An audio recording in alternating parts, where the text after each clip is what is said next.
చెప్పండమ్మా, మీరు ఎప్పటి నుండి ఉంటున్నారు? సో మరి ఎక్కడ వరకు నోటీసులు ఇచ్చారు? మీ ఇల్లు కూడా ఉందా? మాది 20 ఇయర్స్ నుంచి ఉంటున్నామండి. 20 సంవత్సరాల నుంచి ఉన్నాము. టెక్స్ ఉంది, అన్నీ ఉన్నాయండి మావి కూడా. ఎల్ఆర్ఎస్ తీసుకున్నాము, అన్నీ తీసుకున్నాము. ఇక ఇదేమో ఈయన వచ్చినప్పటి నుంచి మాకు ఇట్లా భయం భయం అయితే 3-4 డేస్ నుంచి 2 మంత్స్ నుంచి సర్వే చేస్తారు. మేము 2 నెలల నుంచి అప్పటి నుంచి మాకు భయమే అవుతుంది. మేము అన్నాం కూడా మా ఇల్లు మాకు ఉండాలండి, మేము ఏమి ఇవ్వము. మీరు ఏమని చెప్పిండు అప్పుడు వచ్చినప్పుడు కూడా, మాకు ఓట్లు వేయనికి వచ్చినప్పుడు కూడా మేము అన్నీ చేస్తామమ్మా, మంచిగా చేస్తాము అని చెప్పిండు. ఏమీ లేదండి, గ్యారెంటీలు ఇస్తలేడు. ఏమి గ్యాస్ సిలిండర్ ఏమీ లేదు. మహిళలకు అది 2000 అది ఇవ్వట్లేదు, ఏమి ఇవ్వట్లేదు, ఏం లేదండి. స్కూటీ లేదు, ఏమి లేదు, ఏమి ఇస్తలేడు, ఏమి ఇవ్వట్లేదండి.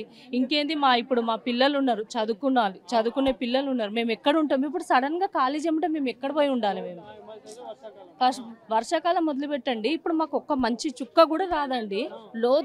మీరు కొద్దిగా వెళ్ళి చూడండి. ఇప్పుడు అధికారులు కూడా ఇదంతా FTL అంటే full tank level buffer zone కాబట్టి మేము చేస్తున్నాం అంటున్నారు. ఎప్పుడైనా వచ్చినా మరి ఇప్పుడు ఈ మీ చుక్క రాలేదండి. 30 ఇయర్స్ నుంచి ఒక్క చుక్క రాలేదు. మొత్తం హైదరాబాద్లో అక్కడ వచ్చినాయేమో కానీ ఇక్కడ ఒక్క చుక్క నీళ్లు కూడా లేవు. ఒక్క చుక్క నీళ్లు లేవు, ఏమీ లేవు. మంచిగా ఉందండి మాకు. మేము ఇక ఏం చేయాలి? మాకు మాటలు కూడా వస్తలేమండి. 3-4 డేస్ నుంచి. ఇప్పుడు ఎవరు కొందరు నోటీస్ లేకుండానే వచ్చి కూలుస్తా ఉన్నారు. మరి నిజంగా వస్తే ఏం చేస్తారు? ఏం చేయాలి? ఇక ఆయనకే తెలియాలి. ఇక మేము ఇక అక్కడనే పడి ఏమన్నా ఇవ్వండి గోళీ. ఇక పోలీసుల గన్లు ఉంటాయి కదా, కాల్చేయమనండి. ఏం చేస్తాం ఇక, అంతే కదండి. ఇట్లాంటి వైఖరి ఎప్పుడైనా చూసి చాలా ప్రభుత్వాలు పోయినాయి. ఎప్పుడు చూడలేదండి. కేసీఆర్ వచ్చి మాకు ఇక్కడ నీళ్లు రాకముందే మీకు మంచిగా ఫుడ్ కావాలి మీకు అని మాకు 10-10 వేలు ఇచ్చిండండి కేసీఆర్. ఇప్పుడు ఈయన వచ్చి ఇట్లా చేస్తున్నాడు. మాకు ఏం చేయాలేమో మాకు ఏం అర్థం అవ్వట్లేదండి. వీళ్ళతో మాకు భయం మాటలు కూడా రావట్లేదండి. మాకు తిండి లేదు, ఏం లేదు. 2000 పింఛన్ చేసి ఏం $200 అని బొందా వచ్చే పింఛనే వస్తలేదు అంత కడుపు కాల. వచ్చే పింఛనే వేస్తలేడు పడకవు. పింఛన్ పడతలే, ఏం పడతలేదు, ఏం లేదు. ఇగో ఆడు ఉన్నప్పుడు కొడుకు చేసిండు, 2000 పింఛన్ చేసిండు. కానీ ఇంత అన్యాయం చేయలే, ఇంత అన్యాయం చేయలేమ్మా.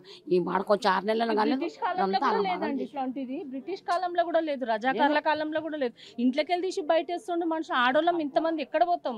ఎక్కడ ఉండాలి మేము? చిన్న పిల్లలు తీసుకొని. ఇప్పుడు మా దగ్గర కింద మొత్తం ప్రెగ్నెంట్ తోటి ఉన్న వాళ్ళు ఉన్నారు. వాళ్ళందరూ ఎక్కడికి వెళ్తారు? ముసలోళ్ళు ఉన్నారు, షుగర్లు బీపీలు ఉన్నాయి అందరికి. ఎట్లా వెళ్ళాలి మేము? చెప్పండి. పడిపోయాను, పడిపోతే మా ఇంట్లో పక్కనే కిరోసిన్ పోసుకొని చనిపోతా అంటుండే ఆయన. సూసైడ్ చేసుకుంటా అంటారు చాలా మంది. ఎక్కడ పోతాం? ఈ హైదరాబాద్ లో ఏడ దొరికితే మాకు? ఇప్పుడు అందరు రెంట్లు కూడా పెంచేసిర్రు. ఇప్పుడు మేము ఎక్కడ పోతాము? ఇక్కడ నుంచి తీసుకొని 6 వరకు తీస్తా అంటే మా నాన్న అయ్యా జాగిరా? చెప్పండి. కష్టపడి కొనుక్కున్నామండి. రిజిస్ట్రేషన్ చేయించకపోతే మేము కొనుక్కునే వాళ్ళం కాదు. మాకు అప్పుడే ముందే చెప్పుంటే మీరు కొనే వాళ్ళం కాదండి. రాకపోతుండే కదా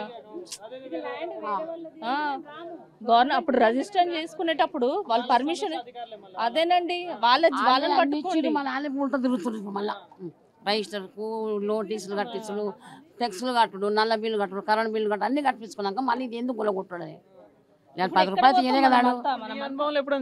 చాలా మంది రాలే ఇక్కడ ఇప్పటిదాకా రాలే. ఇది ఇప్పటిదాకా 10 రాలే. పైకి ఎక్కనే ఎక్కాయి.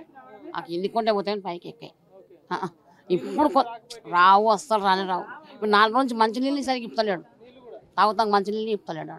ఇదంతా బానే ఉంది. మరి వీళ్ళు చెప్పిన 6 గంటల పరిస్థితి ఏమైనా వస్తున్నాయి? ఏం వస్తలేవు. మీ ఇష్టం కావాలంటే డబుల్ బెడ్రూమ్ తీసుకోవాలి, లేకుంటే గమ్మునుకోవాలి. మేము ఇస్తాం, చేస్తాం మాట్లాడుతున్నాం. టవల్ ఇస్తా, మంచి టవల్ ఇస్తా, ఏసీ తగులుతుంది, అంగి ఇప్పేసాయి, ప్యాంట్ ఇప్పేసాయి, డ్రాయర్ ఇప్పేసాయి, మంచి అంగి అనే మంచి టవల్ అనే చిన్న టవల్ లేకుంటే కర్చీఫ్ అనే డబుల్ బెడ్రూమ్ ఇల్లు ఇస్తా, కట్టుకొని హాయిగా ఉండు, తిరుగాలి, నువ్వు హాయి ఏసీ గాలి తగులుతుంది, నీకు ఎందుకు పరిచయం అవుతున్నావు అని అన్నాడు. నీతో నీకు ఎట్లుంటది? కోపం ఎందుకు? మంచి గాలి తగులుతుందని చెప్తున్నాడు కదా. అట్లా తిరగమంటే తిరుగుతామా? సిగ్గిడిచి తిరుగుతామా? ఏమో యాచకులమా, బిచ్చకులమా, భిక్షకు అడుగుతున్నామా? ఏమడుగుతున్నావు? అడుక్కున్నవాడికి నువ్వు తీసుకెళ్ళి నీ డబుల్ బెడ్రూమ్ ఇల్లు ఓట్లు కొడతారు, దండం పెడతారు. వాళ్ళకి మాకు కూడా చేత అయితే మేము ఎంతో కొంత పప్పు ఉప్పు ఇస్తాము. మీరు ఇల్లు మీలాగా ఇల్లు లేకుండా కనీసం పప్పు ఉప్పు ఇచ్చి మేము చేసేది మేము చేస్తాం. అంతేగాని వాళ్ళు ఆయన ఒకవేళ రోడ్డు మీద పడుకున్నాడు కదా, మీరు ఇంట్లో ఎందుకు పడుకుంటారు, మీరు కూడా వచ్చి రోడ్డు మీద వాడండి అని చెప్పి అందరినీ రోడ్లకు పడేస్తే, మాకంటే ఇల్లు ఉంటే మేము ఇంకోటి చెయ్యించి లోపల సహాయం చేసుకోవచ్చు. ఇంకోళ్ళకి కష్టపడతాం. ఒకళ్ళకి కష్టపడి వచ్చిన వాళ్ళం కాబట్టి మాకు తెలుస్తుంది ఇన్నేళ్ళు కష్టపడ్డాము, చేసామని. వాళ్ళు 4 ఏళ్ళ నుండి వెళ్ళిపోయి గత ప్రభుత్వం తప్పని, వీళ్ళు వెళ్ళిపోయాక ఇంకో ప్రభుత్వం వచ్చి వాళ్ళు పాత వాళ్ళు తప్పని. అందరూ తప్పే, మనం ఒక్కళ్ళమే శుద్ధమా? మనం మీ అనుభవంలో కూడా మీ అనుభవంలో చాలా ప్రభుత్వాలను చూశారు, కానీ ఇట్లాంటి వైఖరి ఎప్పుడైనా చూసిరా? ఎప్పుడూ లేదు. నాకు తెలిసి భారతదేశ చరిత్రలోనే లేదు, ఏ దేశంలో కూడా లేదు. ఎందుకు అంత అర్జెంట్ ఏముంది? ఇప్పుడు ఇది సెప్టెంబర్ నెల, పిల్లలందరూ స్కూల్లోకి పోతారు. నువ్వు ఇక్కడ నుంచి తీసుకెళ్ళి నేను గౌరెల్లిలోనో అవతల ఎక్కడో వేస్తా అంటే ఇక్కడ స్కూల్లో చదువుకునేవాడు ఫీజులు కట్టి స్కూల్లో చదువుకునే పిల్లగాళ్ళు ఎట్లా చదువుతారు? ఆలోచన ఉండాలి. మనం ఏ సీజన్లో చేస్తున్నాం, దానివల్ల ఏంటి పర్యవసానాలు? వానాకాలాలు మా వర్షాల్లో పడి తడుస్తూ ఉంటే ఎట్లా? అక్కడ అన్నీ ఉన్నాయా లేవా? ఒక సమయం తీసుకోవచ్చు కదా. మీరు 4 ఏళ్ళు 5 ఏళ్ళు ఉంటారు ప్రభుత్వంలో, ఈ లోపు మెల్లమెల్లగా ఒక్కొక్క లేయర్ చేసుకుంటూ రావచ్చు.